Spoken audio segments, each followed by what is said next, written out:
नमस्कार। प्रारब्ध पर आप सभी का स्वागत। मैं अवनीश। चैनल आपने सब्सक्राइब किया है, वीडियोस को आप लाइक करते हैं, शेयर करते हैं, इसके लिए बहुत बहुत धन्यवाद। बेल आइकन जरूर दबाइए ताकि किसी भी अपलोड की सूचना सीधे आपको मिले। आज स्क्रीन के दूसरे हिस्से में जो सज्जन आपको दिखाई दे रहे हैं, तो आप सब प्रतीक्षा कर रहे होंगे कि कब मैं स्वागत वाली थाली निकालूं प्रारब्ध की तरफ से। तो आइए, स्वागत वाली थाली के साथ व्यालोक जी का स्वागत है। बहुत बहुत नमस्कार सर। प्रारब्ध के सभी दर्शकों, श्रोताओं और आपको बहुत बहुत प्रणाम। जय जय सिया राम। जय जय सिया राम। कामरेड, अब तुम नहीं रहे। नक्सलबाड़ी वेस्ट बंगाल, जहां चुनाव हो रहा है, होने वाला है, उसी नक्सलबाड़ी के उस इलाके जहां की राष्ट्रवाद की राजनीति ने पूरी तरीके से कब्जा कर लिया है। अगर आप पिछले विधानसभा चुनाव को देखेंगे और उसके रिजल्ट को देखेंगे तो आपको यह सुखद आश्चर्य होगा कि पूरे भारत में कम्युनिस्ट आतंक, लाल आतंक का परचम लहराने की प्रेरणा स्थली, जन्म स्थली नक्सलबाड़ी में भारतीय जनता पार्टी और उस आसपास के एरिया में राष्ट्रवाद इस समय राजनीतिक रूप से जिया जा रहा है। बहरहाल, कहते हैं टारगेट पर काम करना। दशकों की ये समस्या, चाहे वो जंगलों में लाल नक्सलाइट रहे हों, जिन्हें मैं माओइस्ट कहता हूं क्योंकि नक्सली आंदोलन को मैं हमेशा पॉजिटिव मानता हूं, उसका हाईजैक किया जब लेफ्टिस्टों ने, तो वो नक्सल आंदोलन नेगेटिव रूप में गया। इसलिए मैं माओइस्ट कहना ज्यादा पसंद करता हूं। शहरी नक्सलों को भी मैं अर्बन माओइस्ट कहता हूं। सरकार ने एक टारगेट लिया और जिस तरीके से किसी व्यापार का पहले खाता बंद किया जाता था मार्च के महीने में, उसी तरह इस देश से औपचारिक रूप से फिगर्स के साथ, उपलब्धियों के साथ लाल आतंकवाद का पूरी तरीके से खात्मा हो चुका है। गृहमंत्री ने सदन में जब बोलना शुरू किया तो एक टेक्स्ट है मेरे सामने, एक बहुत सीनियर हमारे राष्ट्रवादी हैं, उन्होंने एक पोस्ट लिखी है। मैं उस पोस्ट को जरा 1 से 1.5 मिनट लगेगा पढ़ने में। व्यालोक जी, मैं उसे भूमिका न बांटते हुए सीधे वो पोस्ट अमित सिंघल जी की पढ़ देता हूं, जो यूएस में एक उच्च पद पर कार्यरत है, बहुत महत्वपूर्ण अंतर्राष्ट्रीय संस्था में। गृहमंत्री अमित शाह ने नक्सली हिंसा पर लोकसभा में दिए गए संबोधन में सर्वोच्च न्यायालय के एक न्यायाधीश पर नक्सल विचारधारा के प्रति सहानुभूति रखने का प्रत्यक्ष आरोप लगाया। जी हाँ, अमित शाह ने बताया कि सरकार ने छत्तीसगढ़ में आदिवासी युवाओं का सलवा जुडूम सुरक्षा समूह बनाया। ये क्या है सलवा जुडूम, इसके बारे में व्यालोक जी चर्चा में आपको बताएंगे। जरा ये पोस्ट आप सुन लीजिए। सलवा जुडूम सुरक्षा समूह बनाया और नक्सलियों से लड़ने के लिए उन्हें ट्रेनिंग और हथियार दिए गए। लेकिन जुलाई 2011 में नंदिनी सुंदर, दर्शकों इसके बारे में, इस नाम को जरा टाइप करिएगा गूगल में, ये नक्सलियों की घोर समर्थक है और अन्य लोगों ने सुप्रीम कोर्ट में सलवा जुडूम के विरुद्ध एक केस फाइल किया। नंदिनी रामचंद्र गुहा, EAS शर्मा और इन जैसे लोग सलवा जुडूम के केस के साथ भी जुड़े थे। न्यायाधीश सुदर्शन रेड्डी ने निर्णय दिया कि नक्सलियों के विरुद्ध राज्य की लड़ाई गैर कानूनी है और इन्हें तुरंत हथियार सरेंडर करने का ऑर्डर दिया। परिणाम स्वरूप यह हुआ कि सलवा जुडूम के हथियार वापस ले लिए गए, जबकि नक्सलियों के पास हथियार था। अतः नक्सलियों ने सलवा जुडूम के जुड़े लोगों को चुन चुनकर मार दिया। इन्हीं सुदर्शन रेड्डी को कांग्रेस ने विपक्ष की ओर से उपराष्ट्रपति पद का प्रत्याशी बनाया था अभी बीते चुनाव में। गृहमंत्री ने खुल के कहा कि न्यायाधीशों को तटस्थ माना जाता है, लेकिन कोई व्यक्ति संवैधानिक कपड़े पहनकर अपनी विचारधारा को एक ऐसा ऑर्डर देता है जिससे लोगों की जान जाए, तो मैं ऐसे निर्णय की घोर निंदा करता हूं। उन लोगों की भी निंदा करता हूं जिन्होंने इन्हें प्रत्याशी बनाया और इसे वोट दिया। शाह ने आगे कहा कि मनमोहन सरकार के समय सोनिया की अध्यक्षता में, ध्यान से सुनिएगा, सोनिया की अध्यक्षता में राष्ट्रीय सलाहकार परिषद बनाई गई, जो एक एक्स्ट्रा संवैधानिक अर्थात संविधान के बाहर की संस्था थी। इस परिषद का सदस्य हर्ष मंदर था, जिसके एनजीओ अमन वेदिका में शीर्ष नक्सली की पत्नी को पद दिया गया था। वह महिला उन नक्सलियों में सम्मिलित थी जिन्होंने अपहरण जैसे दुर्दांत कांड किए थे। फिर Shabnam Hashmi, Ram Puniyani, Usha Ramanathan, AN Saxena, Jean Dreze, Farah और विनायक सेन नक्सलियों के घोर समर्थक थे, जो साल 2010 में कोर्ट द्वारा दोषी पाए गए थे। फिर भी उनको कांग्रेस की यूपीए सरकार ने योजना आयोग की स्वास्थ्य संबंधी समिति जैसी संस्थाओं में महत्वपूर्ण पदों पर रखा। जब राष्ट्रीय सलाहकार परिषद जैसी एक्स्ट्रा संवैधानिक संस्था जो प्रधानमंत्री के भी ऊपर थी, उसके सदस्य नक्सलवाद के समर्थक हों, तो कैसे नक्सलियों का हौसला टूटेगा। एक महेश राउत नामक नक्सली था जिसने महाराष्ट्र जेल में बंदी के दौरान रिहाई के लिए जयराम रमेश ने तत्कालीन कांग्रेस मुख्यमंत्री को पत्र लिखा था। 2011 में मनमोहन सिंह ने प्रधानमंत्री ग्रामीण विकास फेलोशिप इसकी एक योजना लॉन्च की, तब उसी महेश राउत को शिक्षक बना दिया गया, यूनिवर्सिटी में प्रोफेसर बना दिया गया। एक नक्सली को इसका लाभ दिया गया, तो नक्सलवादियों के हौसले कैसे टूटेंगे। जब साल 2010 में नक्सलों ने छत्तीसगढ़ में 76 जवानों को मार दिया, तब जेएनयू, जहां से व्यालुक जी भी आते हैं, तब जेएनयू में उत्सव मनाया गया था और भारतीय तिरंगे को पैरों के नीचे रखकर नृत्य किया गया था। तब उस समय के गृहमंत्री चिदंबरम ने कहा था कि हम आपसे हथियार डालने के लिए नहीं कह सकते, क्योंकि हम जानते हैं कि आप ऐसा नहीं करेंगे, क्योंकि आप हथियारबंद आजादी की लड़ाई में भरोसा करते हैं। ये समर्थन था कांग्रेस का। राहुल गांधी स्वयं नक्सलों और उनके समर्थकों के साथ देखे गए हैं। भारत जोड़ो या भारत तोड़ो यात्रा में कई नक्सल संगठनों ने भाग लिया। 2010 में राहुल ने ओडिशा में एक नक्सल लीडर जिसका नाम था लाडो सिकाका, उसके साथ स्टेज शेयर किया। 2018 में राहुल ने हैदराबाद में गुम्माडी विठल राव उर्फ गद्दार, जो नक्सल विचारधारा का करीब था, उससे मीटिंग की। 172 जवानों को मारने वाला हेडमा जब मारा गया, तब इंडिया गेट पर नारे लगे थे कि कितने हेडमा मारोगे, हर घर से हेडमा निकलेगा। इस घटना के वीडियो को राहुल गांधी ने खुद अपने ट्विटर हैंडल से ट्वीट किया था।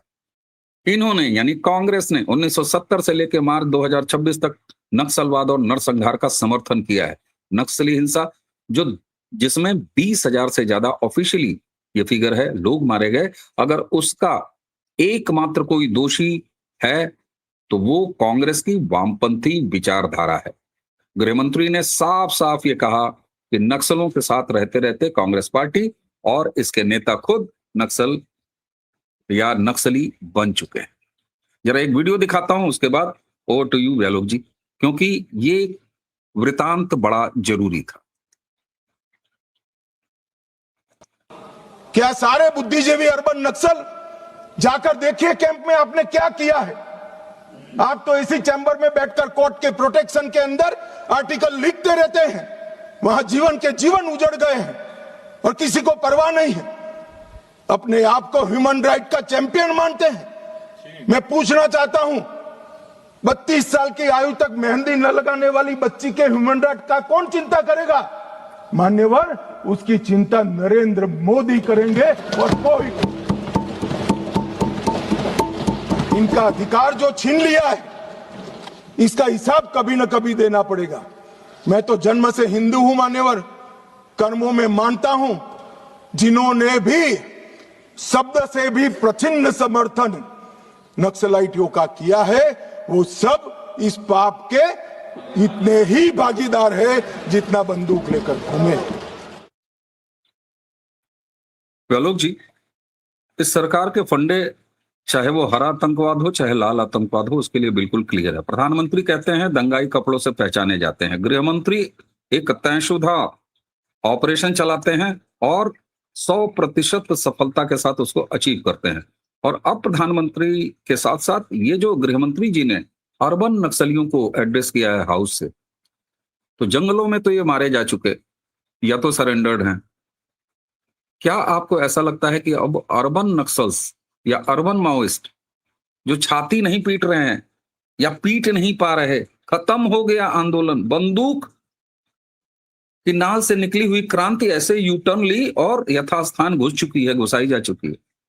क्या अब आपको लगता है कि सरकार को बधाई तो दे दिया जाए, लेकिन इन अर्बन नक्सलियों के इलाज की अभी आवश्यकता है, ये ऑपरेशन अभी भी चलना चाहिए? जी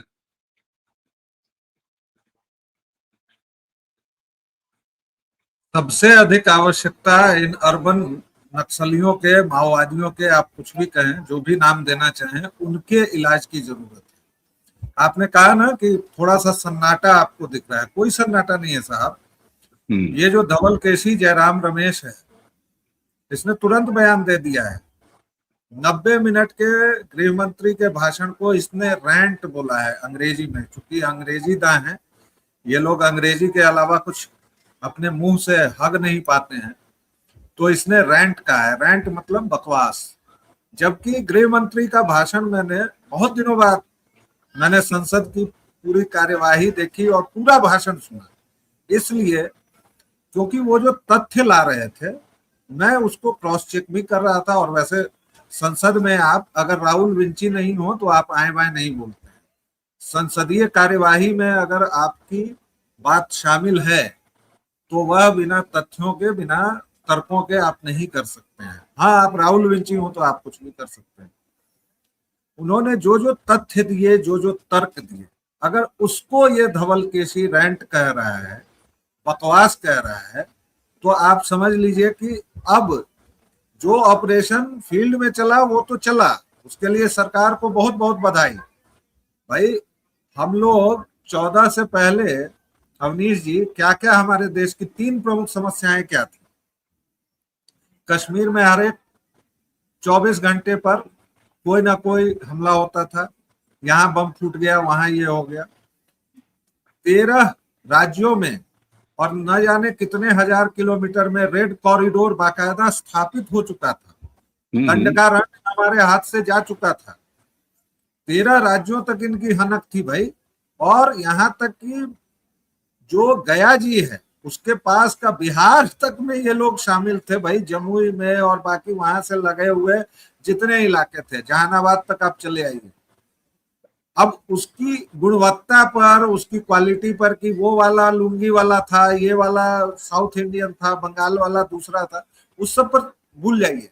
रेड कॉरिडोर था, ये समस्या थी। और तीसरी समस्या क्या?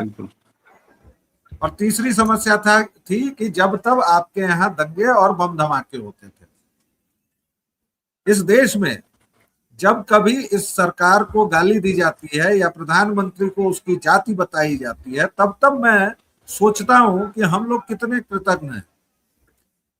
बम धमाके लगभग भूल गए। अगर अभी आप पिछले साल का वो रेड फोर्ट वाला और दिल्ली में जो धमाका हुआ और उसमें कितने बड़े लोग, डॉक्टर, इंजीनियर शामिल थे, वो भी सबको पता है।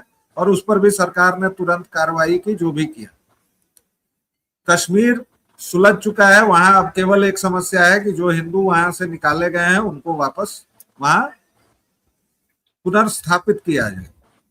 रेड कॉरिडोर जब खत्म होने की औपचारिक घोषणा हो रही है, वो मुझे 2010 का आपने उल्लेख किया है, मैं उस समय वहां था। थोड़ा अतिरेक हुआ है क्योंकि तब तक विद्यार्थी परिषद वहां था, है अभी तक, और भारत के झंडे पर कूदने का तो उनको साहस नहीं हुआ था। लेकिन हाँ, जुलूस भी निकला था, नारे भी लगे थे, टफली भी बजी थी, और हम लोग खून के आंसू पीकर रहे भी थे। तो ये तो इनका चरित्र है।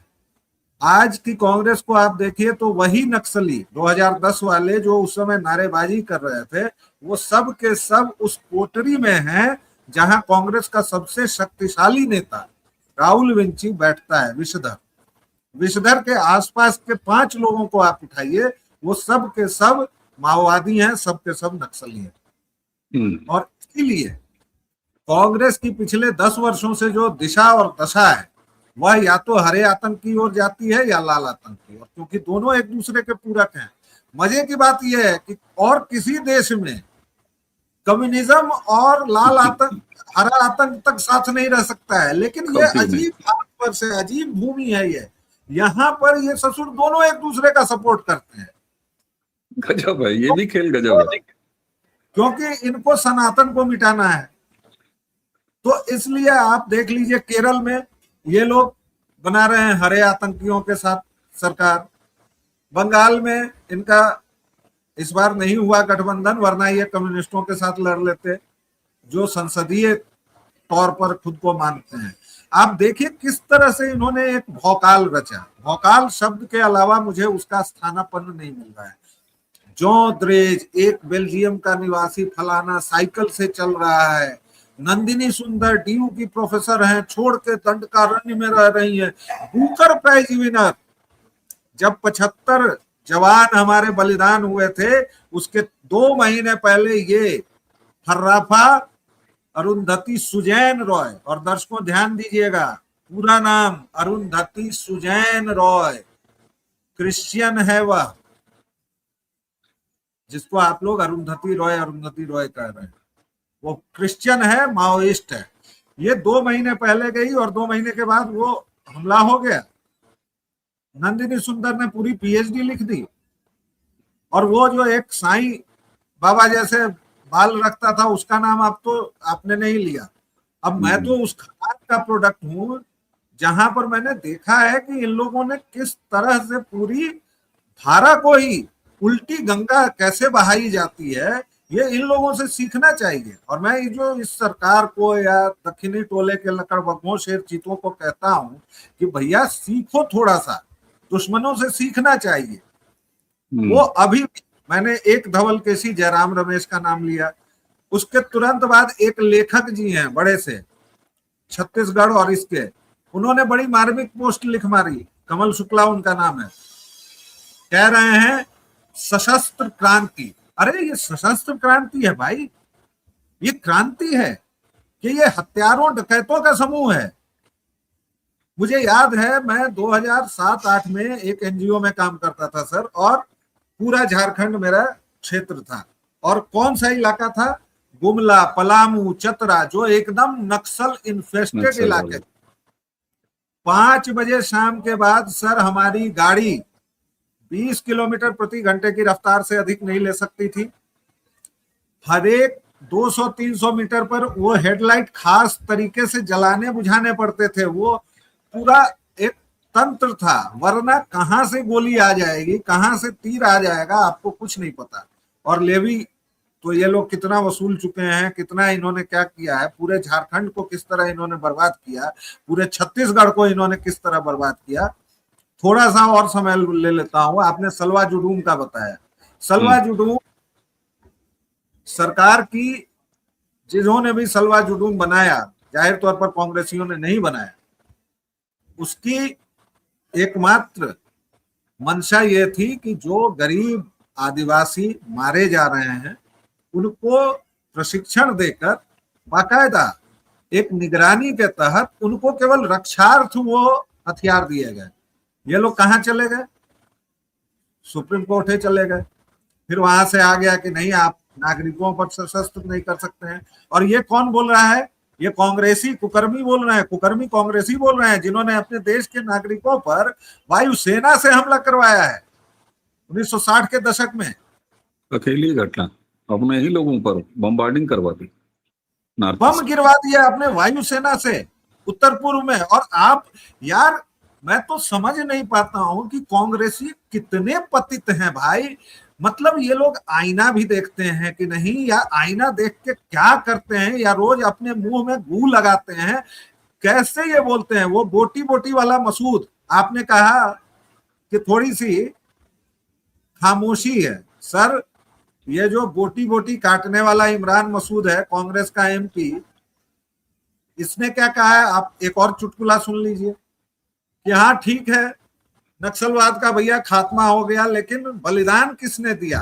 अच्छा, बलिदान तो उसके मुंह से निकलेगा नहीं, जिहादी के मुंह से। उसने कहा शहादत किसने दी है, शहादत कांग्रेसियों ने दी। अरे तुमने पूरा का पूरा अपनी पार्टी के पूरे लाइन को 72 लोगों को मरवा दिया भाई, खत्म करा दिया। पूरी छत्तीसगढ़ कांग्रेस का कार्डर ही खत्म करा दिया। इस कीमत पर भी घटिया राजनीति किया है कांग्रेस ने सर। जी सही कहा आपने। ये आज भी बोलते हैं तो खामोशी नहीं है सर। इसको जरा अब कंक्लूजन की ओर ले चलें। एक नेता मैंने बताया, एक तथाकथित बुद्धिजीवी बताया, एक जो धवल केसी, इनका जो थिंक टैंक है, जयराम रमेश या मणिशंकर, इस सब तरह के जो नौकर हैं, यही लोग हैं ना इनके थिंक टैंक। आजकल तो नौकर मणिशंकर से थोड़ा नाराज हैं राहुल विंची, तो उसको हटाया हुआ है। सब तरफ से आ रहा है सर। अभी देखिएगा 1-2 दिनों में बड़े बड़े आर्टिकल, वो आईआईसी में शैंपेन खनकाते हुए बड़े बड़े सेमिनार वेमिनार सब होंगे। इसलिए मैं, अगर ये वीडियो कहीं पहुंचे शाहजीवा के पास, तो मैं तो उनसे अनुरोध करता हूं कि भैया ये तो हो गया, सबसे जरूरी है इन नक्सलियों को, कुछ को आपने रखा है जेल में, इन सब को रखिए, चाहे वो अपूर्वानंद हो, चाहे वो जोंद्रेज हो, चाहे वो हर्षमंदर हो, चाहे वो जो भी हो, क्योंकि ये लोग दीमक हैं। आप सत्ता से हटेंगे और ये लोग फिर से वही बवाल शुरू कर देंगे। जी बिल्कुल ठीक बात है। और मुझे लगता है कि आपकी मंशा जहां जिस ओर चल रही है, ये सरकार 2 कदम आगे आपकी ठीक मंशा को पूरी करने के लिए काम कर रही है। प्रतीक्षा कीजिए, संसद के इसी सत्र में एक बड़ा मजेदार अमेंडमेंट बिल आ रहा है। व्यालोक जी, दर्शकों आप भी सुनिएगा। किस तरीके से जंगल में लाल आतंक का खात्मा करने के बाद शहरों में बैठे अर्बन जो नक्सल हैं, जो अर्बन माओइस्ट हैं, इनकी नकेल और इनकी चूड़ी टाइट करने के लिए एफसीआरए अमेंडमेंट बिल वो इसी चलते हुए संसद सत्र में आ रहा है। और ये चूड़ी टाइट करेगा जो ये 5 सितारा में शैंपेन उड़ाते हुए जल जंगल जमीन की लड़ाई लड़ते हैं, फॉरेन की फंडिंग पर पलते हैं, देश में चंदा लेते हैं, यूनिवर्सिटीज में और तमाम अकादमियों में बैठे हैं नेहरू के सत्ताई छायावाद के चलते ये वामपंथी। और व्यालोक भाई, जो आप कहते हैं ना कि आजकल राहुल के आसपास देखिए, अरे मैं तो नेहरू के समय से आसपास देख रहा हूं, मैंने इंदिरा के समय भी मैं 1000 वाकई आपको गिना सकता हूं। राहुल, कांग्रेस कब इस लाल आतंकवाद के छाये से मुक्त थी? कभी नहीं। ये तो इनके पाले हुए लाल कीड़े मकोड़े हैं जिनको नेहरू ने अपने सत्ताई छायावाद के तहत पाला, अकादमियों में जगह दी और हर तरह की वो वैचारिक हरामखोरी करने की इजाजत दी और पैसों की कीमत पर दी। साहब, ये पेड मशीनें हैं जो शहरी नक्सली और शहरी अर्बन के रूप में, अर्बन माओइस्ट के रूप में बैठे हुए हैं। इसलिए जंगल में अब जब समाप्त हुआ है तो इनके आर्थिक नाकेबंदी, जहां से ये पार्टियां उड़ाते हुए और फंड लहराते हुए इन आतंकवादियों को अपना बौद्धिक प्रश्रय देते थे, उनको आगे बढ़ाते थे। ये लाख आर्टिकल्स लिख लें, ये कितने भी हिड़मा पैदा करा लें, हर हिड़मा को गोली मिलेगी या तो उसे मुख्य धारा में वापस आना होगा। आज इन तमाम नक्सल प्रभावित एरियाज में आप डेवलपमेंट के काम देखिए, ये सड़कें नहीं बनने देते थे, आप सड़कों का काम देखिए। लेवी की बात कर रहे हैं, जगदलपुर में मैं घूमने गया था और मेरी गाड़ी को लेवी देनी पड़ी थी। मेरी आंखों के सामने मैंने देखा, ड्राइवर ने मुझसे छुपाने की कोशिश की, लेकिन उसने 400 रुपए की लेवी सन 1998 में दिया था। 400 रुपए की लेवी, आज के हिसाब से 4000 रुपए होते हैं वो। ये स्थिति बना के रखी थी। स्कूल्स नहीं, क्योंकि बच्चे पढ़ जाएंगे तो वो इनके हाथ से निकल जाएंगे। जल जंगल जमीन की बात करने वाले, इन्होंने जंगल का, आदिवासियों का रोआ रोआ बेचा है। तो अब मुझे लगता है कि एफसीआरए अमेंडमेंट बिल लाके या इस जैसे और कई ऐसे सोशल मीडिया अकाउंट्स पर तगड़ी कार्रवाई की है। कुछ ऐसी कार्रवाइयां हैं जिसमें आह तो भरी जा रही है, चीत्कार नहीं दिखाई दे रहा है। ये वो बताता है कि जब अपराधी ये जानता है कि मैंने क्या कांड किया है तो अपने पिछवाड़े 4 लात उसी तरह खाता है जैसे यूपी एसटीएफ उस बिहार के मौलाना को उठा के लाई है। 4 फीट का है, उसकी लंबाई हर घंटे घटती चली जा रही है। वो 3.5 फीट का है, अब तो वो 2.5 या 2.25 फीट का नजर आ रहा है। न जाने कौन सा वो यंत्र है योगी पुलिस का जो उसके आगे पीछे पड़ रहा है। इस तरीके से कंट्रोल करना अब ये सरकार निश्चित तौर पर दिखा रही है। और एक बार फिर हम साधुवाद देते हैं सरकार को कि इस लाल आतंकवाद से ऑफिशियली आपने मुक्ति कराई है। शहरी नक्सल, अर्बन माओइस्टों से अब अगली मुक्ति। इसलिए हम सराहना करते हैं कि आप एफसीआरए अमेंडमेंट बिल ला रहे हैं। इनकी आर्थिक नसबंदी ये बहुत जरूरी है और इनकी संपत्तियों की जांच कराइए। ये जितने भी कॉलेजेस में बैठ के और इधर उधर यूट्यूब चैनल लाल पीला चड्डी पहन के घूमते हैं, सिगार पी पा के, इन सबके संपत्तियों की जांच हो और बड़े कायदे से जांच हो और डंडे के साथ जांच हो, तब जाके ये सुधरेंगे। एक बार फिर केंद्र सरकार को, सभी एजेंसियों को और नक्सल प्रभावित एरिया के उन तमाम हमारे हिंदू आदिवासी भाई बहनों की मैं प्रणाम करता हूं कि उन्होंने सहयोग दिया, क्योंकि बिना जमीन के सहयोग के ऐसा संभव नहीं हो सकता था। तो आइए लाल आतंकवाद के विनाश की इसी उद्घोषणा के साथ हमें, आप, हम सभी को बहुत बहुत बधाई हो। एक कलंक मिटा, लेकिन शहरों में बैठे हुए ये माओइस्ट अभी कलंक के रूप में जीवित हैं। इसलिए इनका भी आर्थिक खात्मा, संसाधन वाला खात्मा, ये बहुत जरूरी है। और जरूरत पड़े तो उन्हें जेल भी डालिए, और गलती से अगर कहीं कोई स्प्रिंग या इस टाइप का कुछ मतलब कट्टी कट्टा कुछ बम वगैरह हो तो फिर इनके साथ भी लोहा, क्योंकि ये सशस्त्र क्रांति को सपोर्ट करते हैं। इनके माओ चाचा ने कहा था कि क्रांति बंदूक की नाल से गुजरती है, लेकिन अमित शाह जी आपने उस नाल को ऐसे यू टर्न दिलाया और गोली प्रक्षेपित होकर इनके यथास्थान में है। दर्शकों, अगर आपको लगता हो कि ये वीडियो आपके लिए काम की बात करता है तो इसको आगे जरूर बढ़ाइएगा। वीडियो आप शेयर करते हैं, इसके लिए भी बहुत बहुत धन्यवाद। लाइक करते हैं, इसके लिए भी धन्यवाद। चैनल को आपने सब्सक्राइब कर रखा है, बहुत बहुत धन्यवाद। नहीं किया है तो कर लीजिए, फिर मैं दूंगा आपको धन्यवाद। तो आज की बातचीत अब यहीं समाप्त करेंगे। मुझे यानी अमनीश और व्यालोक जी, हम दोनों को आगे दीजिए। नमस्कार, प्रणाम, जय जय श्री राम। जय श्री राम।